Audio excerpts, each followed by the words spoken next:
Just finished the saw. It's been shellacked. The pistol grip handle's been done.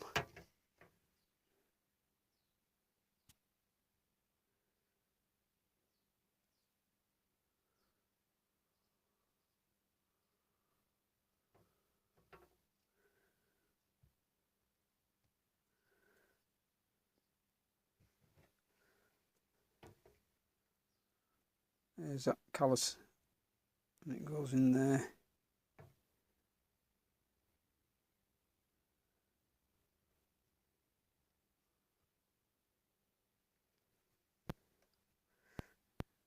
There's the forefinger location.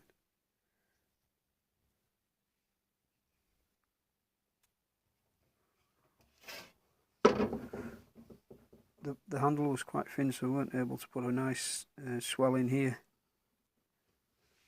or a proper thumb rest. There wasn't enough material. It was quite badly dinged up anyway.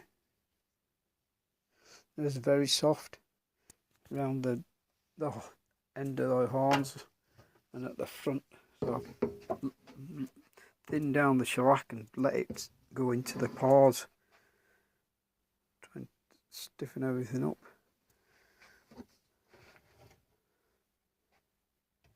It's a heavy saw. It's very, very long. I've got weak wrists, so I can't hold it. Needs the blade straightening as well. It's got a bit of a whack there.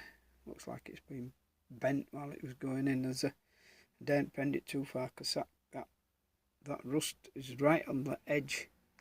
It'll probably crack. Those are deep pits.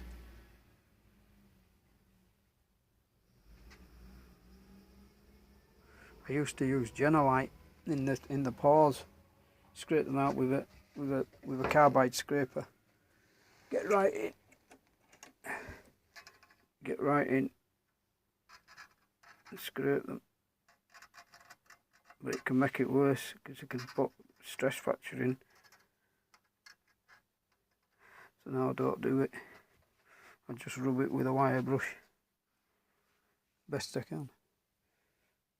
I would have genolited this. The paws are very deep. I don't normally use chemicals. But these are really bad. Very, very deep. It must be an old saw. That's a really bad one. And it was very bad underneath. Underneath water must have been getting into there. I've Vaselined all this. The whole plate's been Vaselined. All the nuts have been Vaselined. All inside there has been caked with Vaseline so it can come back off again, and it'll assist in keeping moisture out. All the plate's been Vaseline. It's in the paws. All these little holes where the rust is. It's hang on, what is that? Clegg, Shepherd Bush and Walthamstow extra cast steel warranted machine ground,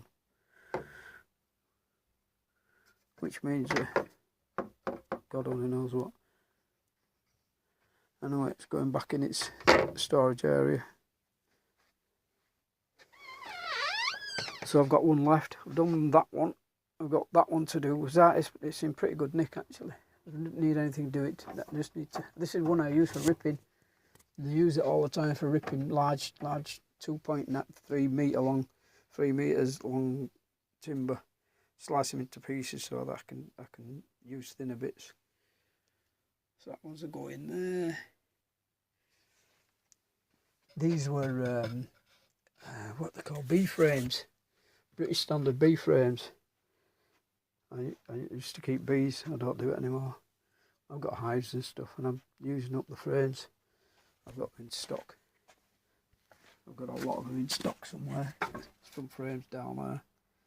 I use the timber because it's already got shape, and it was really good. I had to had to open it up a little bit.